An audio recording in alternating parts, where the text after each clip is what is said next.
প্রিয় ভিউয়ার্স, আশা করি আমরা প্রত্যেকেই ভালো রয়েছি। তো আজকের ক্লাসটি আসলে বিশ্লেষণী ক্লাস।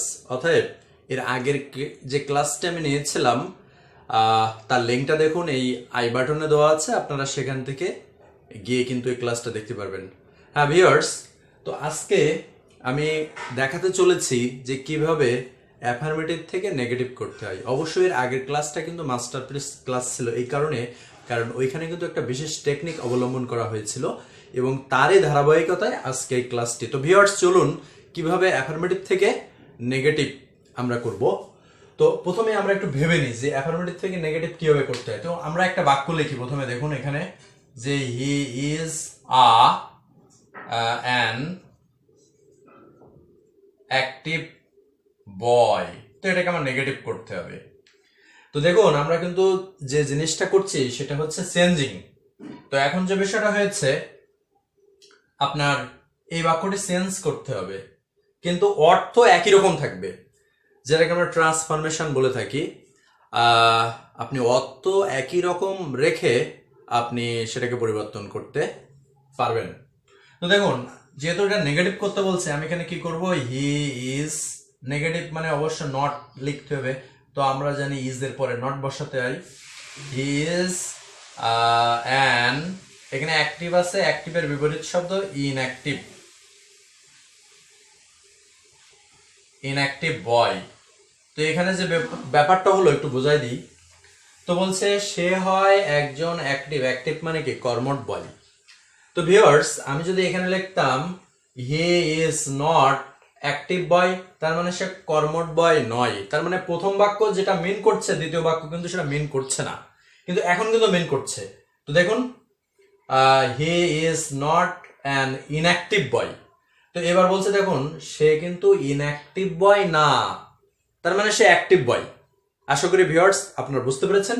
তো আমরা আজকের যে নিয়মটি আছে আমরা সেই নিয়মে চলে যাই। তো আমি আগেই বলেছি এর আগের ক্লাসটা অবশ্যই ইম্পর্টেন্ট, কারণ সেখানে কিন্তু আপনাদের ওই টেকনিক ইউজ করেছিলাম, সেই টেকনিকের ধারাবাহিকতায় আজকে কিন্তু সেই ক্লাস। অর্থাৎ ওই ক্লাসটা যদি আপনি দেখতে পারেন তাহলে আজকের ক্লাসটা ভালোভাবে বুঝতে পারবেন।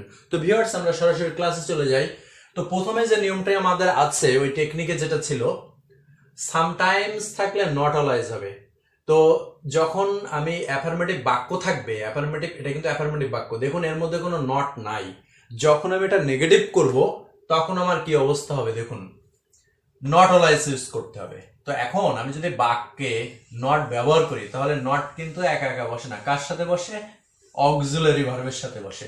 তো যেহেতু গো এখানে প্রেজেন্ট টেন্স আছে, সেই ক্ষেত্রে আমরা এখানে কি করব, ডু অথবা ডাজ এগুলো কিন্তু আমাদের আনতে হবে। তাহলে উই এর পরে অবশ্যই ডু বসে, তাহলে we do not always, not always go there.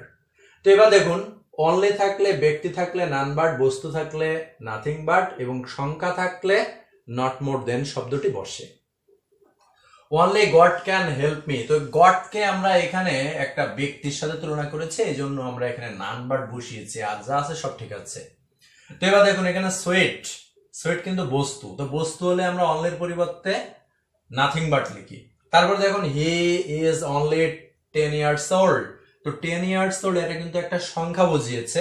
তো সংখ্যা যদি বোঝায় তাহলে আমরা কি করি, নট মোর দেন কথাটি ইউজ করি। তো এবার আমরা চলে আসি মাস্ট। তো মাস্ট থাকলে মাস্টের সাথে আরো সেন্টেন্স মানে ওয়ার্ড যোগ করা যায়। যেমন দেখুন এখানে হ্যাভ টু এবং হ্যাজ টু যোগ করেছি। তো এটা অনেকটা একই রকম মিন করে এবং এর নিয়মের ক্ষেত্রে অনেকটা একই রকম হয়ে থাকে। তো must, have to, has to যদি থাকে, তার পরিবর্তে আমরা যদি নেগেটিভ করতে যাই তাহলে can not but, can not but হলে ভার্ব প্লাস অন হবে, ভার্বের 1 নম্বর ফর্ম। এবং যদি আপনি ক্যান নট হেল্প দিয়ে করেন তাহলে ভার্বের আইএনজি যোগ করতে হবে।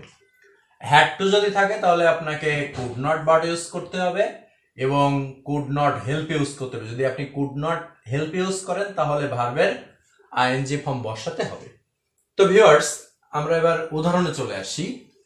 তো প্রথমে দেখুন যে উদাহরণটি আছে, he must play a game. তো দেখুন এখানে মাস্টের পরিবর্তে আমি হ্যাজ টু ব্যবহার করতে পারতাম, আবার যদি আই থাকতো তাহলে আই হ্যাভ টু ব্যবহার করতাম। তো যাই হোক, এখন আমি ক্যান নট দিয়ে করেছি, এই জন্য কিন্তু এখানে প্লে লিখেছি। এবার যদি আমি ক্যান নট হেল্প দিয়ে লিখি তাহলে কিন্তু এখানে প্লেইং দিতে হবে, কারণ আগেই বলেছি যে হেল্পের পরে ভার্বের আইএনজি বসে। তো এবার চলুন যে হ্যাড টু আছে। তো দেখুন হ্যাড টু থাকলে আমরা কিন্তু এই হ্যাভ হ্যাজ এর পাস্ট ফর্ম কিন্তু হ্যাড, তাহলে হ্যাভ এবং হ্যাজ যখন ব্যবহার হয়েছিল তখন তো আমি ক্যান নট ইউজ করেছিলাম। তো যেহেতু এখানে হ্যাড আছে সেই ক্ষেত্রে কিন্তু আমি এখানে কুড নট ইউজ করব। তাহলে এই কুড নট পাস্ট টেন্সের সাথে মিলে যাচ্ছে। তো কুড নট বাট থাকলে ভার্বের 1 নম্বর দিয়ে করতে হয়, আর কুড নট হেল্প দিয়ে যদি করি তাহলে আমরা গোয়িং, কারণ হেল্পের পরে গোয়িং যোগ করতে হয়।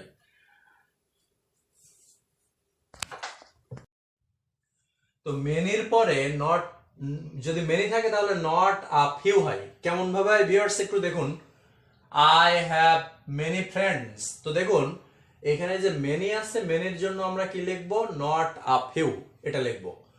আচ্ছা, এখন নট তো বাক্যে একা একা বসে না, কার সাথে বসে, অক্সিলারি ভার্বের সাথে বসে। তো যেহেতু এখানে ভার্ব আমার হ্যাভ আছে, তার মানে আমার ডু নট অথবা ডাজ নট বসবে, যেহেতু প্রেজেন্ট ফর্ম এজন্য ডু নট ডাজ নট। তো আমরা কি লিখেছি, I do not have a few friends. তো এবার আমরা চলে আসি মোর দেন থাকলে নট, এখানে অ্যাস না দিয়ে আমরা এখানে সো লিখতে পারি, সো অ্যাস দিয়ে, কারণ নট থাকলে মোটামুটি আমরা সবাই জানি যে সো বসে, সো অ্যাস বসে যায়। তো দেখুন he is not famous than she. তো এই শুধু যদি দ্যান থাকে তাহলে শেষেরটা আগে চলে আসে, এটা একটা কম্পারেটিভ ডিগ্রি আছে, এটা আমরা পজিটিভ ডিগ্রি করলেই আমাদের নেগেটিভ হয়ে যায়।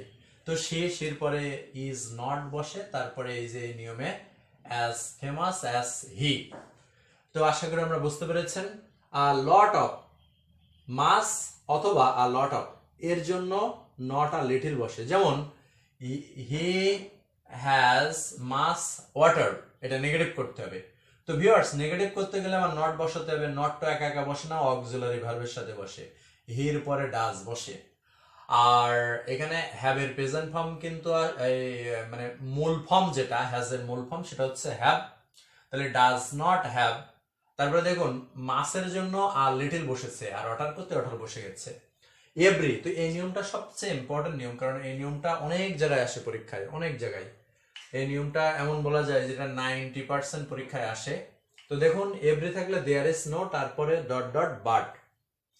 তো দেখুন every mother loves her child, তো আমরা বুঝতে পেরেছি যে এভরির পরিবর্তে ইজ দেয়ার ইজ নো বসে গেছে, তারপরে যে ডট ডট যেটা আছে সেখানে আমরা মাদার শব্দটি বসিয়ে দিয়েছি, তারপরে বাট, তারপর যা আছে তাই, যে লাভস হার চাইল্ড, দেখুন এখানে লাভস হার চাইল্ড লেখা আছে। তো এবার দেখুন বোথ থাকলে নট অনলি বাট অলসো বসে যায়, both Mina and Tina went. তো আগেই বলেছি যে বোথ থাকলে নট অনলি বাট অলসো, তো দেখুন not only Mina but also Tina went. এবার দেখুন বিসাইডস, তো besides eating rice he drank tea. তো ব্যাপারটা হয়েছে যে সে ভাত খাওয়ার পাশাপাশি সে কিন্তু চাও পান করেছিল। তো এখন দেখুন হি অ্যাট নট অনলি, আমি এখানে অ্যাট কেন লিখেছি, কারণ এই অংশটা হচ্ছে প্রিন্সিপাল ক্লজ। তো প্রিন্সিপাল ক্লজ কি হয়েছে, এখানে কিন্তু পাস্ট টেন্স হয়েছে, তার মানে আমি যেহেতু কম্পাউন্ড সেন্টেন্স তৈরি করছি, কারণ নেগেটিভ করতে গেলে কম্পাউন্ড সেন্টেন্স তৈরি করতে হয়, এটা আমরা সবাই জানি। বিসাইড এবং বোর্ড থাকলে কম্পাউন্ড সেন্টেন্স তৈরি করে নেগেটিভ করতে হয়। তো দেখুন এখানে এখানে তো ভার্বের 2 নম্বর ফর্ম থাকার কারণে এই ইটিংটাকে আমার ভার্ব করতে হয়েছে, মানে এখানে ভার্বের 2 নম্বর আনতে হয়েছে। তাহলে he ate not only rice but also drank tea, এটা আমরা বুঝতে পেরেছি। ইন্ট্রোগেটিভ সেন্টেন্সও, মানে সেন্টেন্সটি ইন্ট্রোগেটিভ করে আমরা নেগেটিভ করতে পারি। কিভাবে করতে পারি দেখুন, হেলথ ইজ ওয়েলথ, মানে স্বাস্থ্যই সম্পদ, তাই না, আমরা এটা বলে থাকি হেলথ ইজ ওয়েলথ। তো এখন দেখুন এটা কিন্তু হেলথ ইজ আনওয়েলথ অথবা হেলথ ইজ নট আনওয়েলথ, এরকম কিন্তু শব্দ নাই, আনওয়েলথ বলে কোনো শব্দ নাই।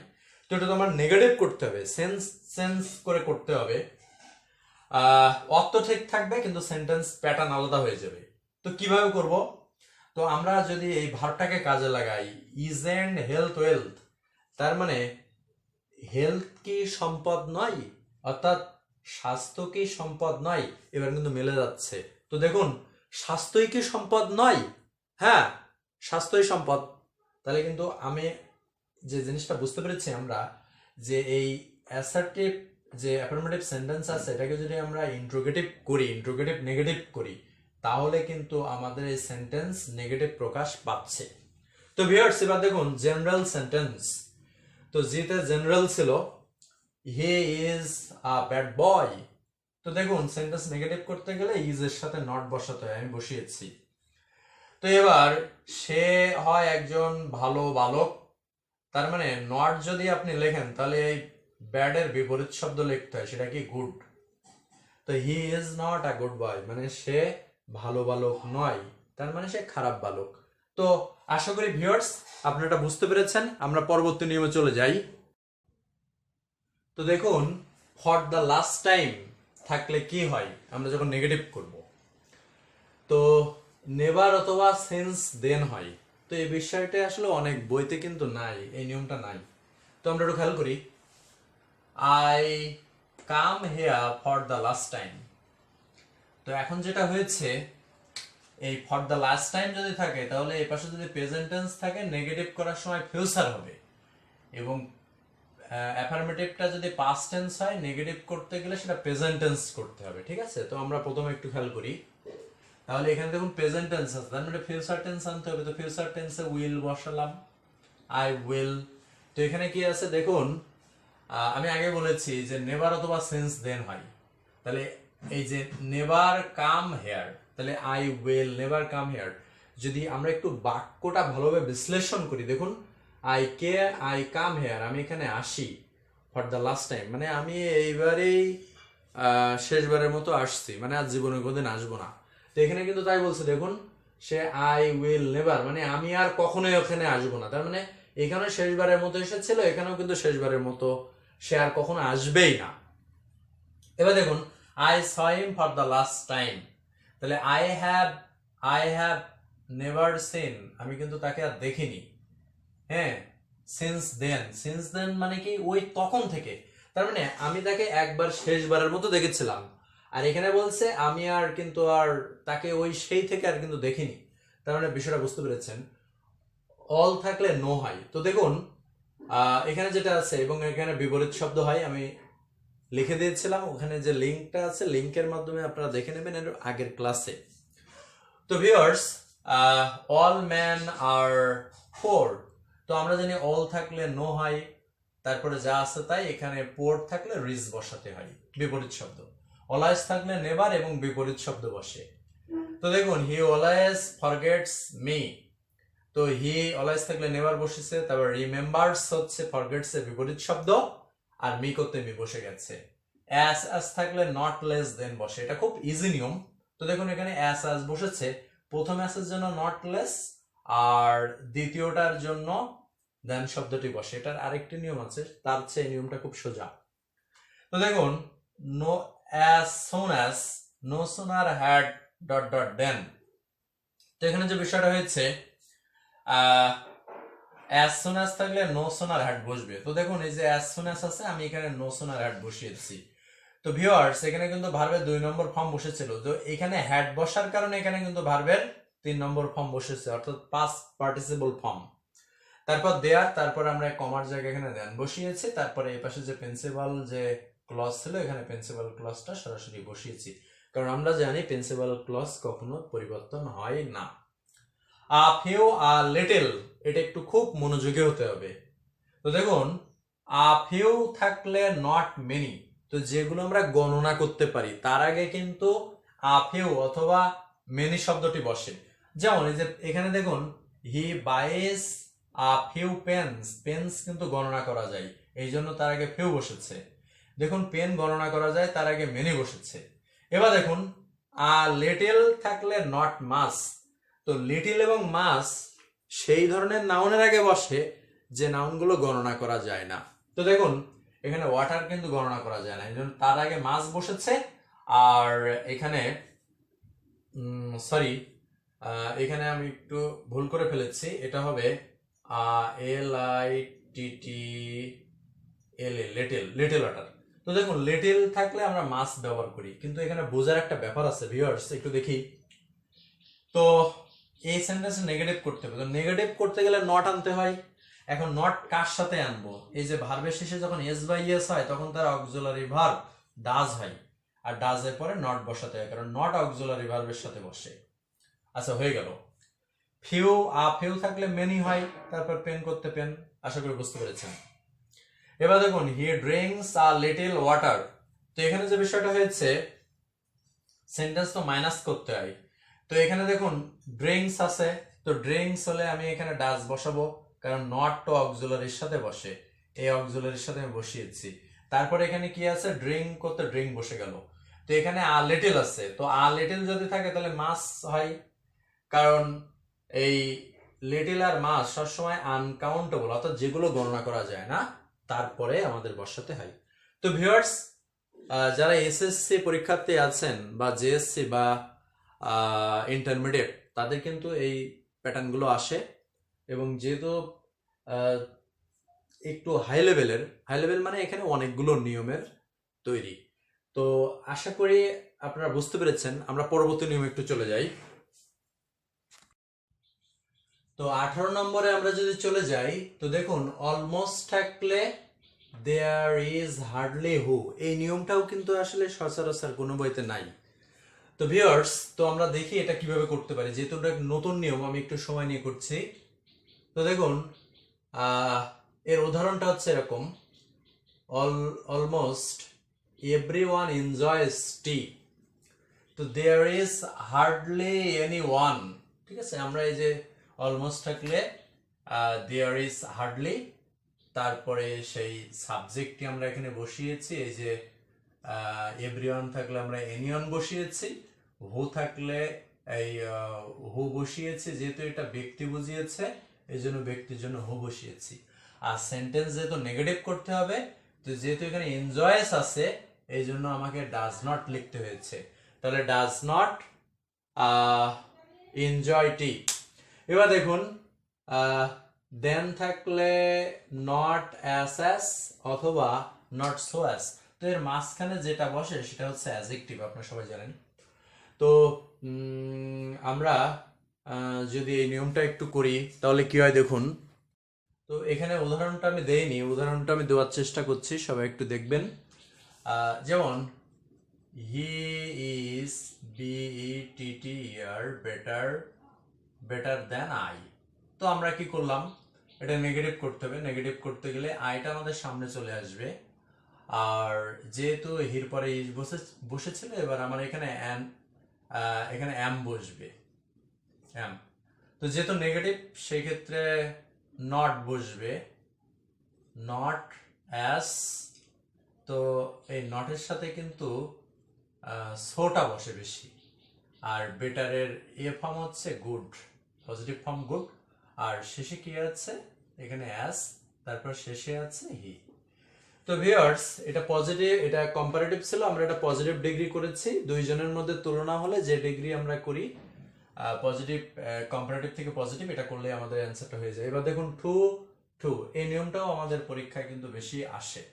তো আমরা খেয়াল করি, তো টুর জায়গায় প্রথমে সো, আর টুর জায়গায় শুধু ড্যাট বসাতে হবে, তোর একটা নিয়ম আছে। তো আমরা এখানে তাই করেছি, he is too weak to go to school, মানে সে এতটাই অসুস্থ, মানে এতটাই দুর্বল যে সে স্কুলে যেতে পারে না, তাই তো? আর পৃথিবীর সব জায়গায় সে যেতে পারে। আচ্ছা যাই হোক, আমরা খেয়াল করি, তো হি ইজ সো উইক, তো উইক কিন্তু এখানে অ্যাডজেক্টিভ হয়েছে, তারপরে এই টুর জায়গায় আমরা কি বসিয়েছি, ড্যাট। তো এখানে একটা ব্যাপার হলো, এখানে যদি প্রেজেন্ট টেন্স হয় এখানে কিন্তু ক্যান নট হয়, আবার এখানে যদি ওয়াজ হতো, এখানে যদি ওয়াজ হতো তাহলে আমি কিন্তু কুড নট বসাতাম। তাহলে ভেরি সিম্পল, যদি এখানে প্রেজেন্ট টেন্স হয় তাহলে আপনি ক্যান নট বসাবেন, আর এখানে যদি পাস্ট টেন্স হয় তাহলে আপনি কুড নট বসাবেন। ভেরি থাকলে নট অ্যাট অল বসে এবং বিপরীত শব্দ বসে। তো আমরা উদাহরণটা দেখে আসি, হি ইজ ভেরি অনেস্ট। তো দেখুন হি ইজ, তো যেহেতু বাক্যটি নেগেটিভ করতে হবে এই জন্য আমি নট বসিয়েছি, আর অনেস্টের বিপরীত শব্দ ডিসঅনেস্ট। এবার দেখুন ভিউয়ার্স, তো যেহেতু ভেরি আছে এই জন্য নট অ্যাট অল এটা শেষে বসাতে হবে, যেহেতু এখানে নট অ্যাট অল, তো নট তো আসলে শেষে গিয়ে বসে না, নট তো আসলে অক্সিলারি ভার্বের সাথে বসে। তো এখানে তো এটা মেন ভার্ব, তো ইজ এর সাথে নট বসে গেছে, ঠিক আছে, নট আসলে এই ইজ এর সাথে বসে গেছে, আর শেষে অ্যাট অলটা বসিয়ে দিয়েছি। ভেরি মাচ থাকলে নট আ লিটল বিট। তো দেখুন এখানে ভেরি মাচ আছে, বাক্যটি যেহেতু নেগেটিভ করতে হবে ইজ এর পরে আমি নট বসিয়েছি, আর আ লিটল বিট আমি কিন্তু তার পরে বসিয়ে দিয়েছি। হ্যাঁ, he is not a little bit dishonest. Degree, তো ভিউয়ার্স পজিটিভ ডিগ্রি থাকলে আপনি এখানে যে সুপারলেটিভ ডিগ্রি আছে এটা আপনি পজিটিভ ডিগ্রি করলেই আপনার কিন্তু কি হয়ে যাবে, নেগেটিভ হয়ে যাবে। তো ভিউয়ার্স দেখুন he is the best boy, তো আমরা জানি যেহেতু এখানে দি আছে সেক্ষেত্রে নো আদার দিয়ে করতে হবে, তো আমি নো আদার দিয়ে শুরু করেছি, অবজেক্ট এখানে কিন্তু সাবজেক্ট হয়ে গেছে, তারপরে এখানে কি আছে ইজ আছে, তারপরে এই অ্যাস মাঝখানে কি বসেছে বেস্টের পজিটিভ ফর্ম বসেছে, তারপরে হি কোথায় বসেছে শেষে। তো ভিউয়ার্স এখানে কিন্তু আর একটা নিয়ম হতে পারে ভি আর ওয়াই ভেরি ফিউ, এই ভেরি ফিউ দিয়ে কিন্তু শুরু হতে পারে, যদি এখানে ওয়ান অফ দা থাকতো আর এখানে বয়েস থাকতো তখন আমরা ভেরি ফিউ দিয়ে শুরু করতাম। তো এরপরে দেখুন ডাবল নেগেটিভ, তো এই নিয়মটা আসলে অনেক বইতেই নাই, ছেলেমেয়েরা এই ধরনের বা যারা লার্নার্স আপনারা আছেন এই সমস্যায় কিন্তু আপনারা পড়তে পারেন। তো যারা স্টুডেন্ট আছে তাদের ক্ষেত্রে তো অবশ্যই একটু ডিফিকাল্ট মনে হয়, কারণ সচরাচর এই নিয়মগুলো খুব একটা পাওয়া যায় না। তো যাই ডাবল যে নেগেটিভ আছে এগুলো আমরা নো অথবা আন দিয়ে যোগ করে আমরা এগুলো করতে পারি। তো ভিউয়ার্স আমরা প্রথম নিয়মটি একটু দেখি। তো প্রথম উদাহরণ যেটা আছে হি আনসার এভরি কোশ্চেনস, তো দেখুন হি লেফট নো কোশ্চেন মানে সে কিন্তু কোনো কোশ্চেন বাকি রাখেনি, আনআনসার, দেখুন এখানে নো এবং আন দিয়ে আমার এই যোগ করে নেগেটিভ করতে হয়েছে, তার মানে সে কোনো কোশ্চেন অ্যান্সার করতে বাকি রাখেনি, তার মানে সে সব কোশ্চেন অ্যান্সার করেছিল। এই বাক্যের মানও যা এই বাক্যের মানও কিন্তু একই রকম হয়েছে, he answer every question, he left no answer, he left no question unanswer. এবার দেখুন হি রেড এভরি স্টোরি, সে প্রত্যেক স্টোরি পড়েছিল, তো দেখুন he left no story unread. তো ভিউয়ার্স আশা করি আপনারা এই বিশাল বড় একটি ক্লাস শেষ করেছেন খুব ধৈর্য সহকারে, এবং বারবার পজ করে দেখলে আপনারা অবশ্যই এই বিষয়টি কিন্তু ক্লিয়ার হতে পারবেন। তো ভিউয়ার্স আরেকটি কথা বলে রাখি, চ্যানেলটি যদি আপনাদের ভালো লেগে থাকে অবশ্যই সাবস্ক্রাইব করতে ভুলবেন না, আর যারা সাবস্ক্রাইব করেছেন তাদেরকে মেনি মেনি থ্যাঙ্কস। তো ভিউয়ার্স আরও সামনে আমি আরও নতুন টেকনিক নিয়ে আসব, সেই প্রত্যাশায় আপনারা সবাই ভালো থাকবেন। ধন্যবাদ সকলকে।